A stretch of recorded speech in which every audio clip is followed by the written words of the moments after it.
Kumpirmado na ang paglalaro ni two-time UAAP Men's Basketball MVP na si Kevin Kiambao sa Gilas, Pilipinas para sa Pocket Tournament sa Qatar at FIBA Asia Cup 2025 qualifiers.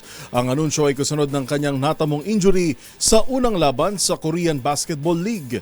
Ang mga detalye tinutukan ni Millie Borja. Mula South Korea, nakatakdang lumipad si two-time UAAP Men's Basketball MVP Kevin Kiambao sa Doha, Qatar para samahan ng Gilas, Pilipinas sa friendly games nito sa Pebrero. Kumpirmado rin ang pagsabak ni KQ sa FIBA Asia Cup 2025 qualifiers na gaganapin sa kaparehong buwan.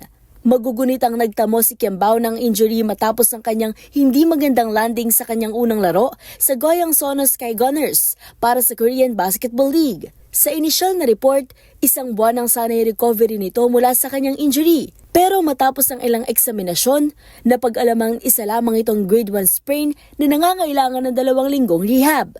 Mangyayari ang Pocket Tournament sa Qatar mula February 14 hanggang 16, nalalahokan ng national teams mula Qatar, Lebanon at Egypt. Mula sa Doha, nakatakdang bumalik sa Manila ang nationals para sunod na lumipad patungong Taiwan para sa qualifying games kontra Chinese Taipei sa February 20.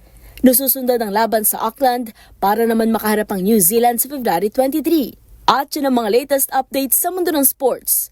Para sa MBC TV Network News, ito si Millie Borja ng DZRH TV, una sa Pilipinas, una sa Pilipino.